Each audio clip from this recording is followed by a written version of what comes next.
हाय। Grow digest के एक और वीडियो में आप सभी का स्वागत है। लेकिन आगे बढ़ने से पहले अगर आपने ग्रो के चैनल को सब्सक्राइब नहीं किया है तो अभी जाके सब्सक्राइब बटन पे क्लिक करिए और इस वीडियो को लाइक करिए, क्योंकि हम हर हफ्ते आपके लिए ऐसा क्वालिटी कंटेंट लेके आते हैं जो आपको एक बेहतर इन्वेस्टर बनने में हेल्प करता है। तो चलिए इस वीडियो पे वापस आते हैं। ग्रो डाइजेस्ट में पिछले साल हमने 2020 के मेजर इवेंट्स को कवर किया था। 2020 एक ऐसा साल था जो हम सब के लिए अलग एक्सपीरियंस था और उसने हमें बहुत सारी चीजें सिखाई। 2021 2020 से ज्यादा अलग नहीं था, लेकिन थैंकफुली इसका सेकेंड हाफ उतना इवेंटफुल नहीं रहा। तो इस वीडियो में हम 2021 के मेजर इवेंट्स के बारे में बात करेंगे।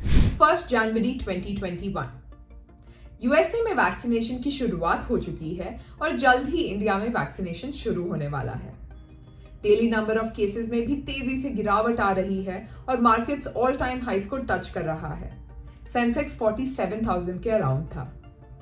12 जनवरी टेस्ला ने इंडिया में अपने नए ऑफिस को सेटअप किया, जिसका इंडियन फैंस को बेसब्री से इंतजार था।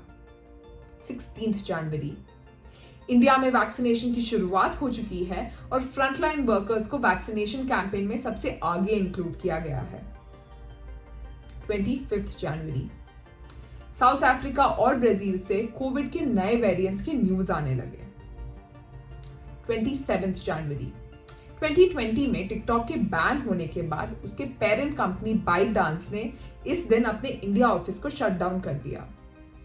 28 जनवरी इस दिन गेमस्टॉप ने अपना पीक बनाया और उसके बाद इसमें बड़ी गिरावट देखने को मिली। 1 फरवरी इस दिन पार्लियामेंट में बजट को प्रेजेंट किया गया और इसका मार्केट पर पॉजिटिव असर रहा, जिसके वजह से मार्केट 4.7% ऊपर बंद हुआ।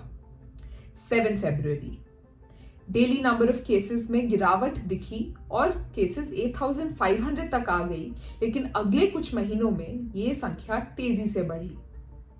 24 फरवरी एक इंफ्रास्ट्रक्चर रिलेटेड ग्लिच की वजह से एनएससी पर 4 घंटे तक ट्रेडिंग बंद रही। एक्सचेंज ने इस इश्यू को आइडेंटिफाई करके रेक्टिफाई किया। 26 फरवरी नए वेरिएंट की न्यूज के चलते मार्केट में 4% की गिरावट देखने को मिली। अगले कुछ हफ्तों में डेल्टा वेरिएंट के चलते मार्केट में और तेजी से गिरावट आई। 1 मार्च सीनियर सिटीजन्स और 45 साल से ज्यादा के लोग जिनको पहले से ही कोई डिजीज है उनके लिए वैक्सीनेशन की प्रोसेस को शुरू किया गया। 8 मार्च रियल एस्टेट परचेज को एनकरेज करने के लिए महाराष्ट्र और कर्नाटका गवर्नमेंट ने स्टैंप ड्यूटी चार्जेस को रिड्यूस कर दिया और उसी दिन एक nation wide SMS delivery failure की वजह से काफी लोगों को काफी सारे क्रिटिकल और इंपॉर्टेंट ट्रांजैक्शनल मैसेजेस जैसे कि ओटीपी टाइम से नहीं पहुंचे। 22 मार्च इस दिन गवर्नमेंट ने कोविशील्ड के दोनों डोजेस के बीच की गैप को 4 वीक्स से बढ़ाकर 8 वीक्स कर दिया। 25 मार्च नए केसेस की संख्या में शार्प इंक्रीमेंट को देखकर ये ऑलमोस्ट क्लियर था कि इंडिया में एक सेकेंड वेव आने वाली है। 29 मार्च सुएज कैनाल को ब्लॉक करने वाली शिप को हटाकर कार्गो मूवमेंट को रीस्टार्ट किया गया। 1 अप्रैल 45 साल से ज्यादा उम्र के सभी सिटीजन्स के लिए वैक्सीनेशन की प्रोसेस स्टार्ट हो गई। 5 अप्रैल एक दिन में इंडिया में 1.03 लाख केसेस रिपोर्ट हुए, जो फर्स्ट वेव के सिंगल डे हाईएस्ट से भी ज्यादा थे। 15 अप्रैल सिटी ग्रुप ने इंडिया में अपने ऑपरेशंस को शट डाउन करने का अनाउंसमेंट किया। तो इस पॉइंट तक तो क्लियर था कि इंडिया में सेकेंड वेव आ चुकी है, लेकिन फिर भी मार्केट में एक स्टेबिलिटी देखने को मिली और सेंसेक्स 50,000 से थोड़ा ही नीचे ट्रेड कर रहा था। सेकेंड वेव की वजह से मार्केट में कोई तेजी से गिरावट देखने को तो नहीं मिली और फर्स्ट वेव की तरह फ्लाइट के ऑपरेशंस को भी क्लोज नहीं किया गया। 29 अप्रैल सेबी ने एक नया रूल अनाउंस किया, जिसके अनुसार म्यूचुअल फंड मैनेजर्स को उनके सैलरी का 20% हिस्सा उन फंड के यूनिट्स के रूप में मिलेगा जिन्हें वो मैनेज करते हैं। 1 मई 18 साल के ऊपर के सभी लोगों के लिए वैक्सीनेशन की प्रोसेस शुरू हो गई थी। सेकेंड वेव के बीच में हमें वैक्सीन के शॉर्टेज का सामना करना पड़ा। 6 मई एक दिन में 4.14 लाख केसेस रिपोर्ट हुए, जो कि अब तक का सबसे हाईएस्ट सिंगल डे नंबर था। इसके बाद इस संख्या में हमें तेजी से गिरावट देखने को मिली। 13 में कोविशील्ड के दोनों डोजेस के बीच के गैप को बढ़ाकर 8 वीक्स से 12 to 16 वीक्स कर दिया गया। 1 जून मेट ने अनाउंस किया कि साल 2021 में मॉनसून के समय हमें अबव एवरेज रेनफॉल देखने को मिलेगा। 10 जून एक दिन में 1 लाख केसेस रिपोर्ट हुए। हालांकि इससे एक महीने पहले एक दिन में हमें 4 लाख केसेस देखने को मिलते थे। 22 जून एनसीएलटी ने जेट एयरवेज के रेजोल्यूशन प्लान को अप्रूवल दे दिया। 1 जुलाई कोविशील्ड को ग्रीन पास मिला और इंडियंस अब यूरोप ट्रैवल कर पा रहे थे। 7 जुलाई सेंट्रल गवर्नमेंट ने कैबिनेट को एक्सपैंड किया और 43 नए मिनिस्टर्स ने शपथ ली। 23 जुलाई जोमैटो की लिस्टिंग अब इंडियन स्टॉक मार्केट पे हुई। ये पूरे इंडियन स्टार्टअप इकोसिस्टम के लिए बहुत ही स्पेशल दिन था। 29 जुलाई नए केसेस में से 50% केसेस सिर्फ केरला में रिपोर्ट हुए, जिससे थर्ड वेव के चांसेस बढ़ने लगे। 5 अगस्त गवर्नमेंट ने रेट्रोस्पेक्टिव टैक्सेस को नलिफाई कर दिया। ये एक ऐसा इशू था जिससे वोडाफोन और कैरन सबसे ज्यादा इफेक्ट हो रहे थे। 13 अगस्त जुलाई मंथ में $35.43 बिलियन का एक्सपोर्ट रिपोर्ट हुआ, जो अभी तक का हाईएस्ट मंथली नंबर है। इसी बीच में कार्स और बाइक्स की डिमांड भी बढ़ने लगी, लेकिन कंपनीज इन डिमांड को पूरा नहीं कर पाई। चिप्स का शॉर्टेज जो पिछले साल शुरू हुआ था, वो अभी तक रिजॉल्व नहीं हो पाया था। हम ये वीडियो 2021 के एंड में बना रहे हैं और अभी तक ये इशू रिजॉल्व नहीं हो पाया है। 9 सितंबर फोर्ड इंडिया ने एक बड़ा डिसीजन लेते हुए ये अनाउंस किया कि वो इंडिया में अपने कार के प्रोडक्शन को बंद करेगी। कंपनी ने ये भी कहा कि वो इंडिया में एक प्रीमियम व्हीकल कंपनी के रूप में ऑपरेट करेगी। 13 सितंबर जेट एयरवेज ने ये अनाउंस किया कि वो फर्स्ट हाफ ऑफ 2022 में अपने ऑपरेशंस रीस्टार्ट करेगी। 5 अक्टूबर मूडीज ने इंडिया के रेटिंग को अपग्रेड करते हुए नेगेटिव से स्टेबल कर दिया। 6 अक्टूबर सेंटर ने टेलीकॉम सेक्टर में ऑटोमेटिक राउट से 100% फॉरेन डायरेक्ट इन्वेस्टमेंट अप्रूव किया। इससे पहले 49% इन्वेस्टमेंट ऑटोमेटिक राउट से अलाउड थे और उससे ज्यादा किए गए कोई भी इन्वेस्टमेंट गवर्नमेंट राउट के थ्रू की जाती थी।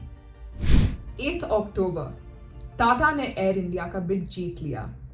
11 अक्टूबर अकासा एयर को ऑपरेशन स्टार्ट करने का अप्रूवल मिल गया। 21 अक्टूबर इंडिया ने 1 बिलियन डोजेस ऑफ वैक्सीन का मार्क क्रॉस किया। 3 नवंबर इंडिया में डेवलप्ड कोवैक्सीन को WHO का अप्रूवल मिल गया। 15 नवंबर क्रिप्टो करेंसीज पे पहली बार पार्लियामेंट के लेवल पे एक मीटिंग कंडक्ट हुई। अब भी पिछले कुछ सालों में क्रिप्टो पर गवर्नमेंट का स्टैंड क्लियर नहीं है और हम ये वीडियो 2021 के एंड में बना रहे हैं और अभी तक गवर्नमेंट की तरफ से क्रिप्टो पर कोई क्लैरिटी नहीं है। 10 नवंबर नाइका स्टॉक मार्केट पे लिस्ट हुआ। ये IPO 82 टाइम सब्सक्राइब हुआ था। 18 नवंबर पेटीएम स्टॉक एक्सचेंजेस पर लिस्ट हुआ। ये इंडिया का सबसे बड़ा IPO था। टेक IPOs का इंडियन मार्केट में लॉन्च होना एक रिलेटिवली नया कॉन्सेप्ट है। इन्वेस्टर्स इसके बारे में लगातार सीख रहे हैं और इसके बिजनेस को समझने की कोशिश कर रहे हैं। 29 नवंबर कोविड का नया वेरिएंट ओमाइक्रॉन इंडिया में भी डिटेक्ट हुआ। ग्लोबल मार्केट्स में इसके वजह से काफी गिरावट देखने को भी मिली, लेकिन इसके साथ साथ ये भी न्यूज आने लगा कि ये वेरिएंट उतना भी डेंजरस नहीं है। 9 दिसंबर इक्विटी म्यूचुअल फंड्स में इनफ्लोज बढ़ने लगे क्योंकि इन्वेस्टर्स इन्वेस्टिंग के बारे में ज्यादा कॉन्फिडेंट फील करने लगे हैं। 25 दिसंबर प्राइम मिनिस्टर ने फ्रंटलाइन वर्कर्स और 15 साल से ज्यादा के बच्चों के लिए बूस्टर डोजेस का अनाउंसमेंट किया। साल की शुरुआत में सेंसेक्स 48,000 पॉइंट्स के अराउंड ट्रेड कर रहा था और अभी वो 57 पॉइंट्स के अराउंड ट्रेड कर रहा है, जो कि 20% का ग्रोथ है। फ्यूचर को प्रिडिक्ट करना तो इम्पॉसिबल है, लेकिन हम अपने पास्ट में हुए एक्सपीरियंसेस और इवेंट्स से हेल्प लेकर अपने फ्यूचर के लिए प्रिपेयर हो सकते हैं। So keep learning and keep investing. Wishing you a very happy, prosperous and healthy 2022। तो इस प्रकार हमने 2021 के मेन इवेंट्स को डिस्कस किया। अगर हमने किसी भी इंपॉर्टेंट इवेंट को मिस किया है तो हमें कमेंट सेक्शन में जरूर बताइए। ये वीडियो ग्रो डाइजेस्ट का पार्ट है जो सारे ग्रो यूजर्स के साथ ईमेल पर शेयर किया जाता है। अगर आप भी इस डाइजेस्ट को सब्सक्राइब करना चाहते हैं तो डिस्क्रिप्शन में दी गई लिंक पे क्लिक करिए या फिर आप www.grow.in/digest पर भी जाकर इस डाइजेस्ट को पढ़ सकते हैं। इसके अलावा डिस्क्रिप्शन में एक फीडबैक फॉर्म के लिंक को भी अटैच किया गया है। हमें उम्मीद है कि आप इस लिंक पर जाके हमें इस वीडियो के बारे में बताएंगे। हमें उम्मीद है कि आपको ये वीडियो पसंद आया होगा। मार्केट्स के बारे में ऐसी लेटेस्ट अपडेट्स देखने के लिए ग्रो के चैनल को सब्सक्राइब करिए। बाय।